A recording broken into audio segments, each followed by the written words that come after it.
I went to a college that had no track, ran the 400-meter hurdles 4 months. On March 26, 1976, I had never run the event.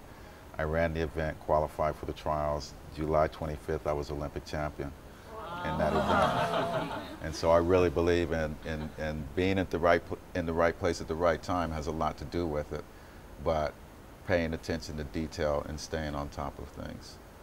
So I think education and the experiences that I had from physics, knowing science, and the experience that I had in having this dramatic change happen in my life, although I was very good in track, but I had never run that specific event until that year. And once, you know, it's like being a shark, you know, once you smell the blood and you see that I can make this happen, I was on top of it. And that experience has really changed my whole life. Everything that I do, I've done for the rest of my life has been done with the knowledge that something that can be completely unexpected and impossible, you can make happen. I won my first gold medal my third year of college. Oh. Wow. And then I had 2 more years to get my degree. And you weren't running track and field in college? Yeah, I was. Oh, you were. But I went to a school, we had no stadium, no track.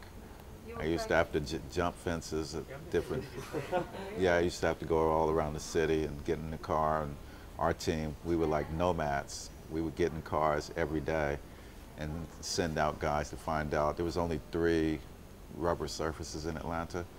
We would make calls and so forth to find out if someone else was using it, if it was locked up. And then we get in our cars and carpool every day, sometimes training at 3 or 4 tracks a week. Like, what are the things that the models or the things that you can live by in your everyday life to be able to compete in the levels that you've competed at? Like, what are the things you can say about your life that are important every day in every aspect of everything you do? I think just education. My mom and dad were both principals. Well, my father was a principal. I couldn't do sports, and if I got C's, if I didn't get all A's and B's, it's like you can't go to practice, you can't do things. So I learned that academics was very, very important, and discipline, you know, just being disciplined in anything. You know, it can be music, it can be art, but every kid has an opportunity, and most kids and young people are very good in something, and it requires discipline and motivation, passion, all these different skills you can translate into anything you want.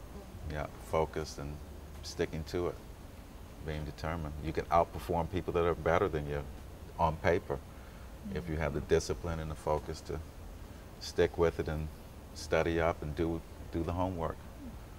You know, crunch the numbers, as we say in physics. How do you translate or rechannel that motivation you use for yourself in all aspects of your life to, for instance, our team leaders, to motivate other athletes to also compete and try to do their best? Mm-hmm.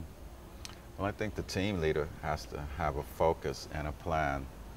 And as a team leader, you have to know the people and what their capabilities are. And those are things that true leaders understand. Everyone is not born to be leaders. And as a leader, you have to be able to, when you're in a leadership position, number one, you have to take responsibility for everything. You know, lots of people, when they get in leadership positions, they want to take credit for the good, but when things go bad, you want to blame. And true leadership, when you're a true leader, you understand that when things go wrong, everyone's going to be pointing at you. Your motivation then has to be to make sure that things go right, so that when things go right, you can take the credit as well.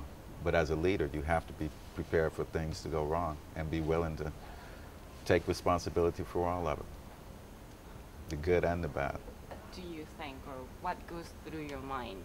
Or do you try not to think right before you compete, or the moment? For me, it's just a matter of waiting for the start of the race.